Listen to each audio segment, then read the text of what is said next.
I've heard people say it way better than I could. What was that Mark Twain thing? Like, the harder I worked, the luckier I got. Mm-hmm, it was just a lot of hard work, and like everybody, But we put such a high value on busyness and being busy and all that. While those times were full, they didn't feel busy. They felt like just right now. Like we're here. I don't feel busy. I'm just like with you and we're good. But I always wanted to do things, not things that just worked, but things that would last. Because I've tried 100 things that have worked and great ideas, and I've had 20 stupid ideas that worked. I've had 30 great ideas that didn't work.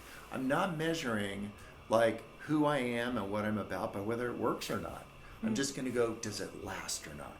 So before we jump to your amazing work with Restore International and kind of the turning point, a lot of people I think want to know just any insights you have about building your own firm or with a partner, having your own law firm and growing it. Do you have any insights about that? What we did for 30 years, it was my law firm. I mean, there's a couple names on it, but It was mine. So what we do is we have a one-page agreement, and it just says a couple things. Number one, it's my law firm. And number two, I just say what everybody gets. And then it says, number three is I'm going to just give you whatever I want at the end of the year. There's no bonus program. The bonus program is I'll give you whatever I want. Because number four, it's all over December 31st. We blew up this law firm every single year for 3 decades, right? And it was beautiful because about January 3rd, people would come back and I'm out of work, they're out of work, we're all out of work, and we just decide, like, I'm the guy that can't keep a job. Like, so we just decide, do you want to do this again? And we would have these very brief meetings to say, like, let's just do this. And we would know why we're doing it. So that idea of just having these short things, you don't have to send a letter to all your clients and create a bunch of havoc. But what if you do that? I've got even a good one. I swapped resignation letters with my wife. I just gave her a resignation letter. It was my own law firm, but I addressed it to all the folks at the law firm. I put a stamp on it, and it said, we're done, right? And I told her, if this job ever gets in between us, you just send it in.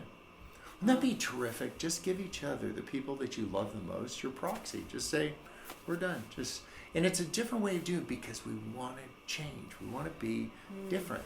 Because we spend so much time figuring out why and backfill and all that. Just do this. Instead of picking your career and backfilling your life behind that, what if you pick your life and backfill your career? Wow. Like with whatever's left over. If you needed dialysis on Tuesdays, you just go get it. You wouldn't have the stuff. And I think we need that kind of a change of heart. Just become like, what do you want to fill your bucket with? Right? Wow. Stuff that lasts. Here are my key takeaways on achieving success from New York Times bestselling author Bob Goff. Number 1, know your purpose. For him, it all comes down to his purpose, which he can sum up in 2 words. Can you sum up your purpose in 2 words? And it's so much easier to make decisions when you have that purpose at the front of your mind. For example, quitting things. He quits something every Thursday. He quits anything that doesn't line up with his purpose anymore. So, knowing your purpose will give you direction. Number 2, another reason he quits things once a week is because he loves to cultivate change. He wants to be changing all the time because he wants to grow as a person. And for his company, they decided that the company would only last for 1 year, every year, for 30 years. This gave them the opportunity to have the discussion on January 1st every year if they wanted to keep going and to talk about why they were doing what they were doing as a company. Number 3, focus on relationships. This is a man who listed his private cell phone number at the end of his best-selling book. And not only does he want to be accessible to anyone who calls him, never letting a call go to voicemail, he will also take a meeting right when someone calls. If they're available, he'll meet with them right then if he's available. So he's accessible to anyone and everyone because he believes people follow availability.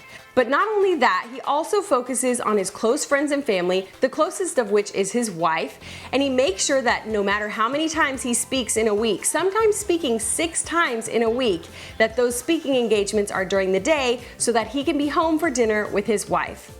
And lastly, focus on your legacy. He said that he wasn't focused on building something that worked, it wasn't about success, it was about building something that lasts. The best piece of advice that I think he gave is that we often pick a career and then backfill our lives around it.